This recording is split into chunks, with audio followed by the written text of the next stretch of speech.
శ్రీకృష్ణ పరబ్రహ్మణే నమః. శ్రీ గురుభ్యో నమః. శ్రీమద్భాగవత సంగ్రహము, ఏకాదశ స్కంధము, వర్ణాశ్రమ ధర్మాలు. వర్ణాశ్రమ ధర్మాల గురించి ఉద్ధవుడు అడిగిన ప్రశ్నకు భగవానుడు ఇలా చెప్తున్నాడు. సన్యాసి ఏకాకిగా సంచరించాలి.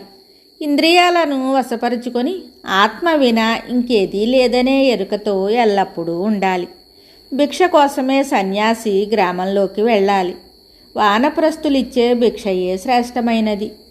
ఈ దృశ్య జగత్తు అంతా అశాశ్వతము, అసత్యము, మాయామయము అని ఎల్లప్పుడూ జ్ఞాపకం ఉంచుకోవాలి. దాని యందు ఏమాత్రమూ ఆసక్తిని ఉంచుకొనరాదు.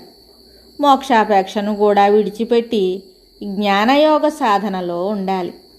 బాలుని వలె, మందమతి వలె, ఉన్మత్తుని వలె పరిసరాలచే ప్రభావితం కాకుండా తన ప్రపంచంలోనే ఉంటూ నిర్మలానందాన్ని అనుభవించాలి. వైదిక ధర్మాలను పాటిస్తున్న వైదిక కర్మకాండల యందు మాత్రము ఆసక్తి చూపరాదు. తాను ఎవరికి దేనికి భయపడరాదు, భయాన్ని కలిగించరాదు. ఇతరులు తనను అవమానించిన తాను మాత్రము ఇతరులకు మనోవాక్కర్మలచే ఎలాంటి బాధను కలిగించరాదు. సర్వజీవులయందు ఆ సర్వేశ్వరుడే ఉన్నాడని మరువరాదు. శరీరమును గురించి చేయబడిన సకల కర్మలు సంతాపాన్ని కలుగజేస్తాయి. సన్యాసి ఆత్మజ్ఞానం కలిగే వరకు గురువుని ఆశ్రయించాలి.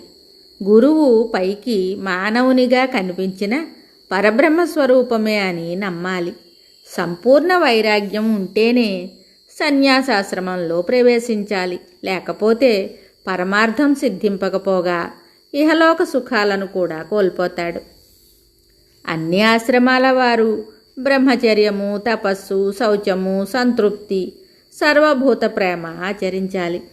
తమ తమ వర్ణాశ్రమ ధర్మాలను పాటిస్తూ సర్వభూతాలయందు భగవద్భావాన్ని కలిగి ఉండి నాయందే చిత్తము నిలుపుకున్నవారై నన్ను చేరగలరు. భక్తి మార్గాన్ని అనుసరించలేని వారు భగవంతుని యందు సంపూర్ణ శరణాగతులై ధరించవచ్చు. తనను రక్షించే భారము ఆ భగవంతునిదే అని నమ్మడం న్యాసము, సన్యాసం అనబడుతుంది అని శ్రీ భగవానుడు ఉద్ధవునికి చెప్పాడు. భగవత్తత్వము.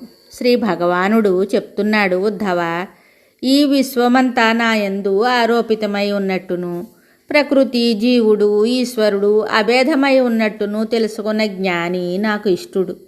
ఈ శరీరము పుట్టక ముందును చనిపోయిన తరువాతను కూడా జీవుడు ఉంటాడు. జ్ఞానముచే పరిశుద్ధమైన మనస్సు గల జ్ఞానులు నన్ను పరమేశ్వరునిగా తెలుసుకుని ఆరాధిస్తారు. ఉద్ధవ, నా నిజతత్వాన్ని నీవు తెలుసుకొనగోరుతున్నావు. పూర్వము ఇలాంటి ప్రశ్ననే యుధిష్ఠిరుడు కురుక్షేత్రంలో అంపశయ్యపైనున్న భీష్ముని అడుగగా, భీష్ముడు చెప్పిన ముక్తి మార్గాన్ని నీకు చెప్తాను విను. నాచే నిర్ణయింపబడిన 28 తత్వాల గురించి తెలియజేసేదే జ్ఞానము. ప్రకృతి, పురుషుడు, మహత్తత్వము, అహంకారము, పంచతన్మాత్రలు, ఈ 9 భావాలు, దశేంద్రియాలు, మనస్సు, పంచమహాభూతాలు, ఈ మొత్తం 25 తత్వాలు శరీరంలో ఉంటాయి. వాటిని ఆశ్రయించుకొని త్రిగుణాలు ఉంటాయి. బ్రహ్మదేవుని నుండి తృణము వరకు అన్నీ ఈ 28 తత్వాలతో కూడి ఉన్నవే. వీటిని తెలుసుకునే వివేకము జ్ఞానం అనబడుతుంది. నన్ను ఆశ్రయించి నన్ను పొందడమే పురుషార్థమని తెలుసుకొని దేహము పుట్టుక, స్థితి, వినాశాలను పొందినట్టిదని, ఆత్మ నశించనట్టిదని తెలుసుకొనటం విజ్ఞానము. అన్ని కార్యాలకు మూల కారణము పరబ్రహ్మము.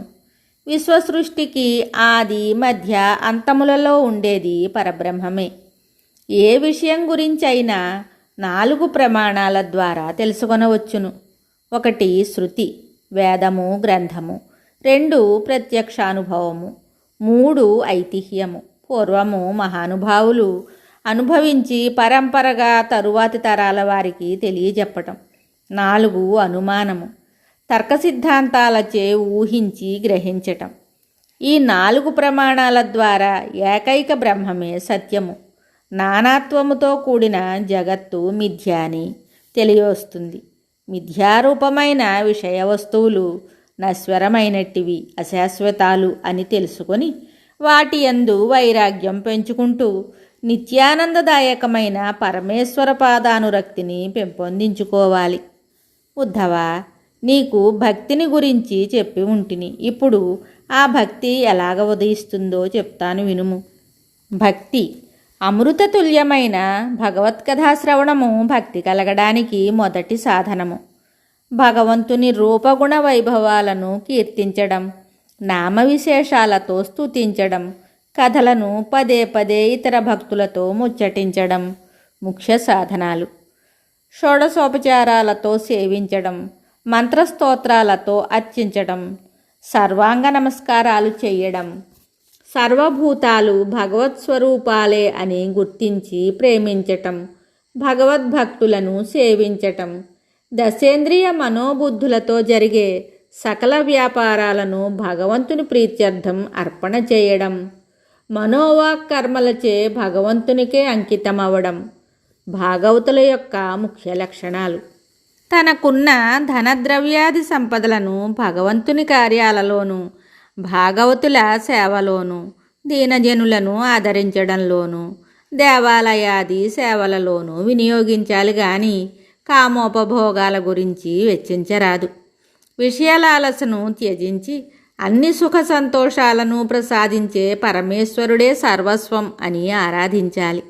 హోమయాగాది కర్మలను, జపతపాది సాధనలను, ఉపవాస తీర్థయాత్రాది వ్రతాలను, అతిథి సంతుల సపర్యలను చేస్తూ ఉండాలి. ఈ సాధనలన్నీ నా యొక్క ప్రీతి కోసమే చేస్తున్నట్లు భావించాలి. భగవంతుడే అన్నింటికంటే ఏకైక ప్రేమపాత్రుడని ఆయనను ప్రేమించాలి. ఇవన్నీ భక్తి సాధనలు. ఉద్ధవ, ఈ విధంగా నాయందు అనన్య భక్తి విశ్వాసాలతో వర్తించే వానికి ఇంకా కోరదగినదేదీ ఉండదు. అతనికి ధర్మము, జ్ఞానము, వైరాగ్యము, ఐశ్వర్యము అప్రయత్నముగా లభిస్తాయి. నన్నే సర్వాత్మగా అంతటా అన్నింటి యందు చూడగలడు.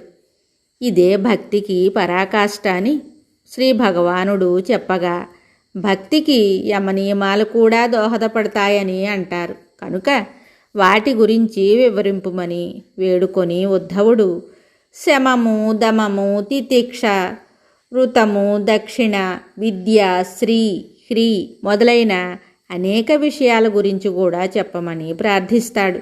భక్తమందారుడైన భగవానుడు అత్యంత కరుణతో ఇలా చెప్తాడు. మిగతా కథ తరువాయి భాగంలో తెలుసుకుందాము. శుభం.